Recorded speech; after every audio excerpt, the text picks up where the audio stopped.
5 जुलाई 1999 वो दिन जब विशाल हिमालय की ऊंचाई भी एक 24 साल के लड़के के जुनून के सामने बौनी सी लगने लगी। ये लड़का होशियार इतना कि पहली ही कोशिश में एनडीए की कठिन परीक्षा पार की। 1993 में जब नेशनल डिफेंस एकेडमी में वो लड़का पहली बार गया तो आंखों में बस देश के लिए कुछ कर गुजरने का जुनून लिए गया था। फिर 1996 में जब वो लड़का ट्रेनिंग से बाहर निकला और 17वीं जाट रेजिमेंट में कमीशन हुआ, तब ना तो उसने और ना ही उसके उस्तादों ने कभी सोचा होगा कि आने वाले कुछ सालों में वो कुछ ऐसा कर गुजरेगा कि दुनिया का सबसे विशाल हिमालय भी उसके सामने छोटा दिखाई देने लगेगा। इस लड़के का नाम था कैप्टन अनुज नैयर। डर का तो जैसे कभी अनुज ने नाम ही नहीं सुना था, और आर्मी तो जैसे अनुज के खून में ही थी। पिता एस.के. नैयर एक प्रोफेसर थे और माँ मीना दिल्ली यूनिवर्सिटी की लाइब्रेरी में काम करती थी, लेकिन फौज की तालीम तो अनुज को अपने फौजी दादा से मिली थी। जब अनुज एनडीए गए तब महज 18 साल के थे।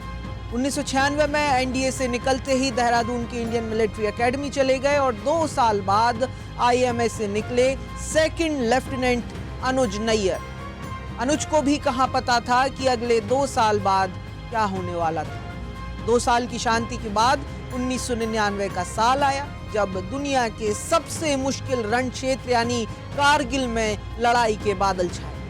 अनुज की 17वीं जाट रेजिमेंट को भी कारगिल की फॉरवर्ड पोस्ट पर जाने का हुक्म मिला। अनुज अभी कुछ दिन पहले ही लेफ्टिनेंट से प्रमोट होकर कैप्टन बने थे। उन्हें जाट रेजिमेंट की चार्ली कंपनी के साथ कारगिल युद्ध में भेजा गया। कारगिल के द्रास सेक्टर में .4875 की चोटी पर पाकिस्तान का कब्जा था और अपनी जमीन को वापस लेने की जिम्मेदारी अनुज की इसी कंपनी को मिली। कारगिल के युद्ध में 30 जून 1999 तक भारतीय सेना ने .5140 और .4700 सहित कई अहम इलाकों में कब्जा जमा लिया था। अगला अहम पॉइंट था 4875, जो मुगलपुर से द्रास तक लगभग 30 किलोमीटर लंबे नेशनल हाईवे पर था। मुश्को वैली में दुश्मन को रोकने और उनको वापस खदेड़ने के लिए .4875 पर कब्जा करना जरूरी था।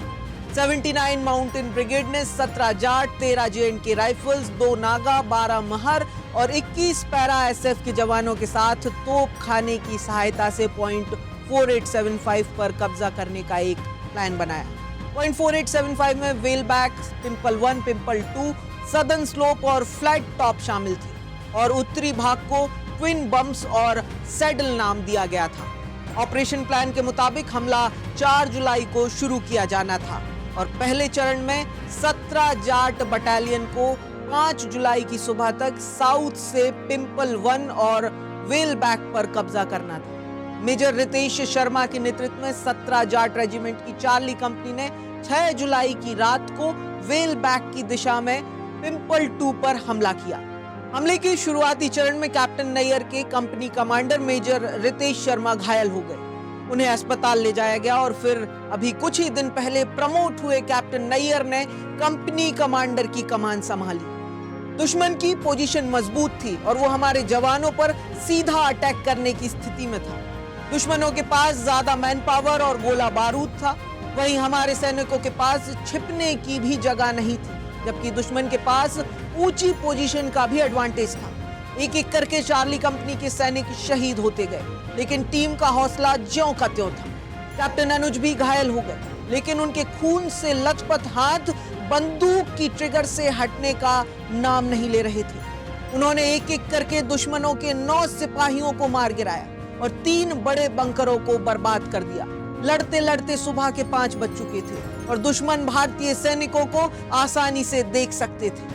कैप्टन के साथी ने उन्हें आगे बढ़ने से रोका, लेकिन 23 साल के अनुज को अब रुकना गवारा नहीं था। उन्हें बस आगे जीत ही जीत दिख रही थी और सिर पर कफन बांधे अनुज नैयर ने दुश्मन के चौथे बंकर को नष्ट करने की ठानी और रण में कूद पड़े।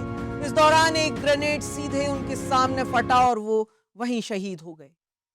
उनकी बहादुरी के लिए उन्हें मरणोपरांत महावीर चक्र से सम्मानित किया गया। वहीं द्रास सेक्टर की सुरक्षा के लिए लड़ते हुए शहीद होने के कारण उन्हें द्रास का टाइगर का नाम दिया गया। जब कोई सैनिक ऐसे मिशन पर जाता है जहां से लौटना नामुमकिन सा लगने लगता है तो एक आखिरी खत अपने परिवार को लिखता है। शहीद होने से पहले अनुज ने भी अपने पिता को पत्र लिखा। अपने पिता को लिखी आखिरी चिट्ठी से उनकी बहादुरी की झलक दिखती है। इसमें उन्होंने लिखा था कि अभी तक कोई ऐसा माई का लाल नहीं हुआ जो मुझसे जीत पाए। वो दिन कभी नहीं आएगा जब मुझे हार का स्वाद चखना पड़ेगा।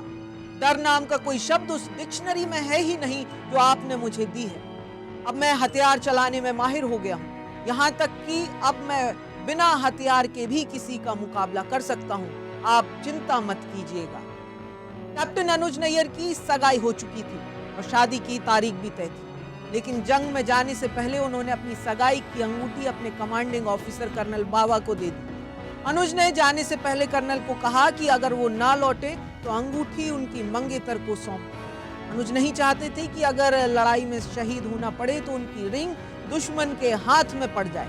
महज 23 साल की उम्र में शहादत को गले लगाने वाले कैप्टन की कहानी आज भी देश के युवाओं में बहादुरी का जज्बा पैदा करती है। प्रेस हिंदी का कैप्टन अनुज नैयर और भारतीय सेना के वीर जवानों को सलाम।